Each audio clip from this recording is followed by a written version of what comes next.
Good morning students.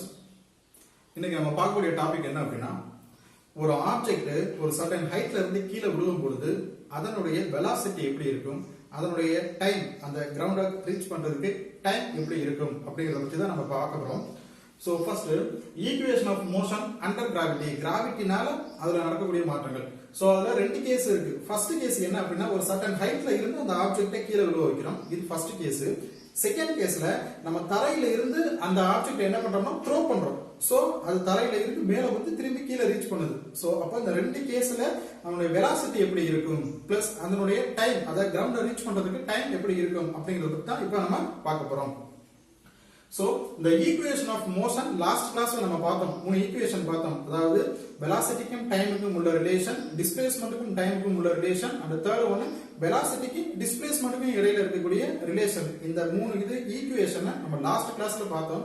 So அந்த equation தெரிஞ்சிச்சு அப்படின்னா இந்த क्वेश्चन ரொம்ப ஈஸி. சோ அந்த ஈக்குவேஷன் தெரியலனா அந்த வீடியோவை பார்த்துட்டு அதுக்கப்புறம் இந்த வீடியோ பாத்தீங்க அப்படின்னா உங்களுக்கு ரொம்ப ஈஸியா புரியும். சரி, ரைட், ஓகே. இப்போ அந்த மூணு ஈக்குவேஷனையும் ஃபர்ஸ்ட் எழுதிக்கிறோம். சோ ஃபர்ஸ்ட் ஈக்குவேஷன் என்ன அப்படி சொல்லுது அப்படின்னா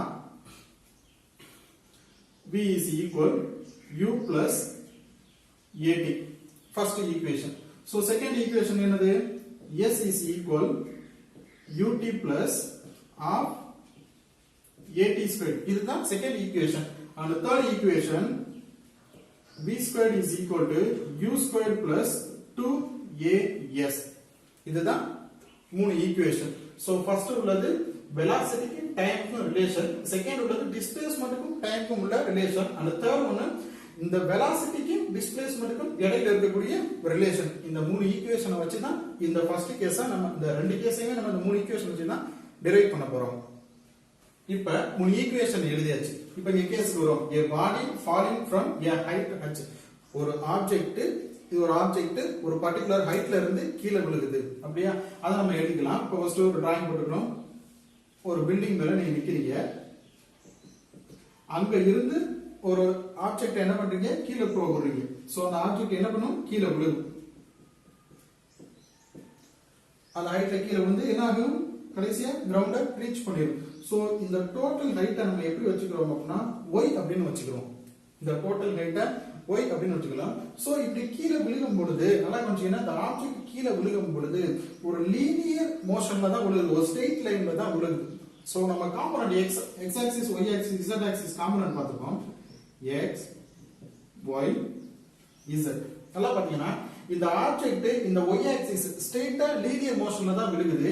அப்ப x ஆக்சிஸ்ல எவ்வளவு நமக்கு வேல்யூ இருக்கும்? 0வா இருக்கும். y ஆக்சிஸ் z ஆக்சிஸ்ல எவ்வளவு இருக்கும்? 0வா இருக்கும். and y ஆக்சிஸ்ல மட்டும் தான் ஆக்சலரேஷன் இருக்கும். a அதான் எழுதிட்டேன். y ஆக்சிஸ்ல மட்டும் தான் அந்த ஆக்சலரேஷன் இருக்கும். இப்படி விழுகக்கூடிய ஆப்ஜெக்ட் இந்த டைரக்ஷன்ல மூவ் ஆகாது. சோ இந்த சைடு ஆக்சலரேஷன் இருக்காது. சோ x ஆக்சிஸ்ல வேல்யூ 0.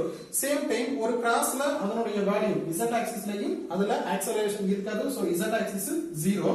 சோ y ஆக்சிஸ்ல மட்டும் தான் ஆக்சலரேஷன் இருக்கும். அதனால y is equal to a அப்படினு போட்டாச்சு.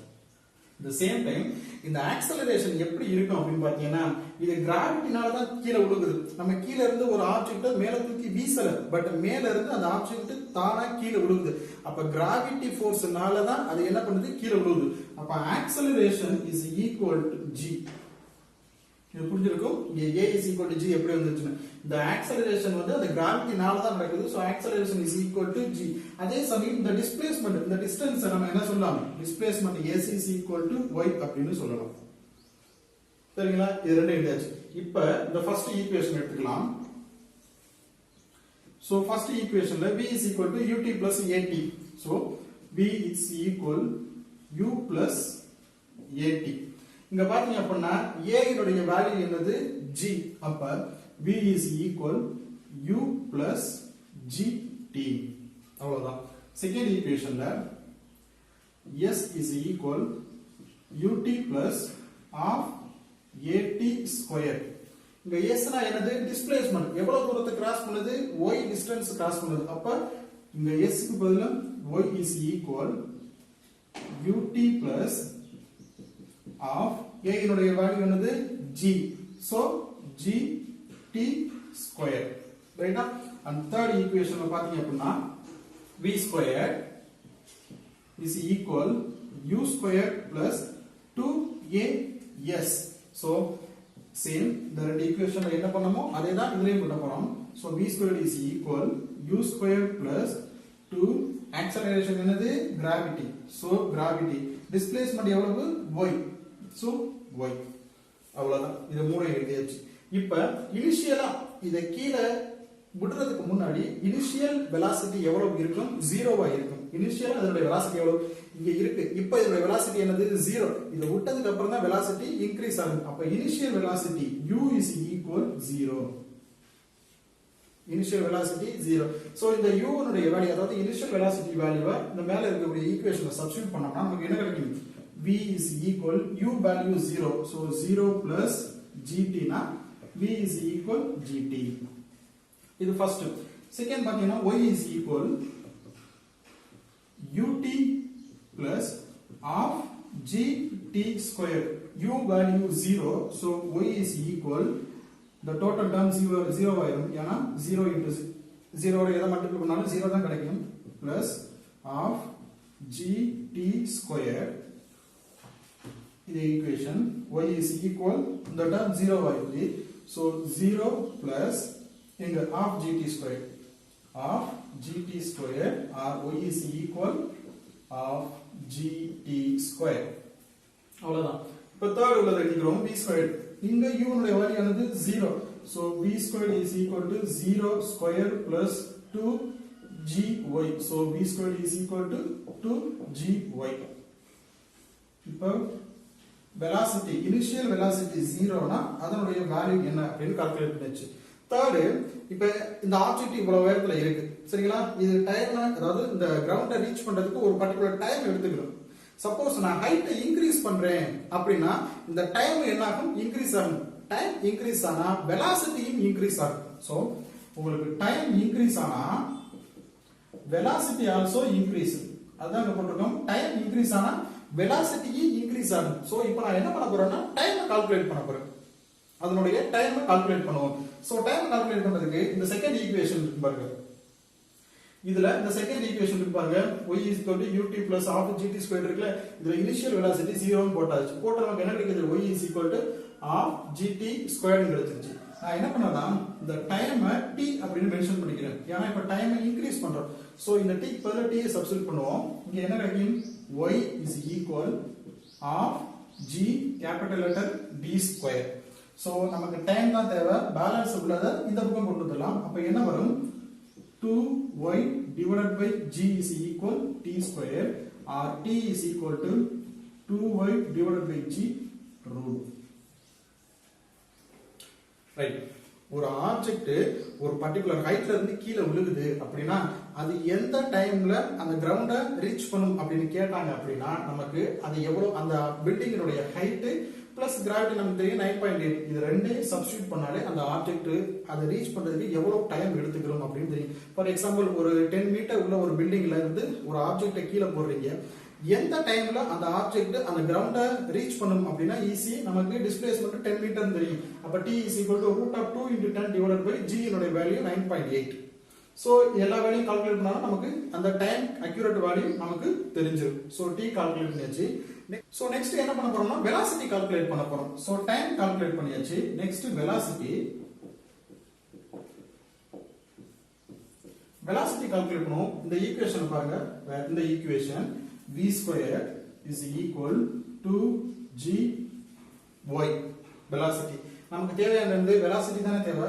So simple v is equal to root of g 2gy அவ்வளவுதான்.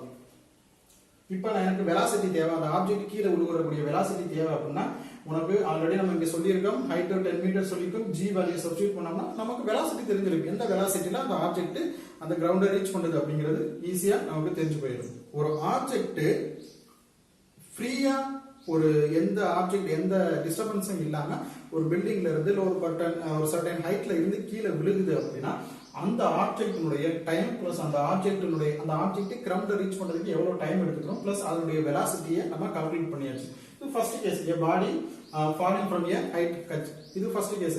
செகண்ட் கேஸ்ல என்ன பண்ண போறோம் அப்படின்னா இதே ஆப்ஜெக்ட் சேம் ஆப்ஜெக்ட் நம்ம த்ரோ பண்ணும் பொழுது என்ன நடக்கும் அப்படிங்கறத நம்ம இப்ப பார்க்கலாம். சோ சேம் ஈக்குவேஷன் தான் ஒரு ஸ்லைட் சேஞ்ச் தான் இருக்கும். ரைட். இப்போ இந்த ஈக்குவேஷன் எழுதிக்கலாம். y is equal first v is equal u plus gt. Second equation y is equal ut plus of gt squared. Third equation v squared is equal u squared plus 2gy. இப்ப நான் ஆப்ஜெக்ட்டை கீழ இருந்து மேல throw பண்றேன், அதாவது கிராவிட்டிக்கு ஆப்போசிட்டா அதை என்ன பண்றேன்னா த்ரோ பண்றேன். அப்ப கிராவிட்டி எப்படி இருக்கும்? ஆக்சலரேஷன் நமக்கு நெகட்டிவா இருக்கும்.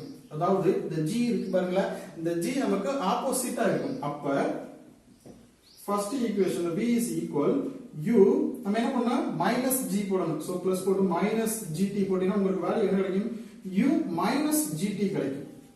சோ செகண்ட் ஈக்குவேஷன்ல same ut minus of gt squared. Third equation v squared is equal to u squared minus 2gy ஆ இருக்கும். ஆப்போசிட்ல போறதுனால சேம். எனக்கு இனிஷியலா இங்க இருந்து நான் த்ரோ பண்றதுக்கு முன்னாடி இனிஷியலா என் ஹேண்ட்ல இருக்கு அப்படின்னா அதனுடைய இனிஷியல் வெலாசிட்டி எவ்வளவு? 0. So initial velocity is equal to 0 அப்படின்னா இந்த u ஃபுல்லா நமக்கு என்ன ஆயிடும்? 0 ஆயிடும். அப்ப பேலன்ஸ் என்ன இருக்கு? v is equal இங்க minus gt first equation. Second equation y is equal to minus of gt squared. Third equation v squared is equal to minus 2gy. அவ்வளவுதான். சோ ஃபர்ஸ்ட் ஒன்னு அந்த ஆப்ஜெக்ட் ஒரு பில்டிங்ல இருந்து கிராவிட்டினால கீழ வருது. கிராவிட்டி எந்த டைரக்ஷன்ல இருக்கோ அதே டைரக்ஷன்ல வருது. செகண்ட்ல நம்ம ஆப்ஜெக்ட்டை கிராவிட்டிக்கு ஆப்போசிட் டைரக்ஷன்ல த்ரோ பண்றோம். சோ அப்பைனா அதனுடைய வெலாசிட்டி பிளஸ் டைம் என்ன அப்படினு கேட்டீங்கன்னா இதோட வேல்யூ இதே தான் இருக்கும். So next class la indora topic பத்தி பார்க்கலாம். Thank you students.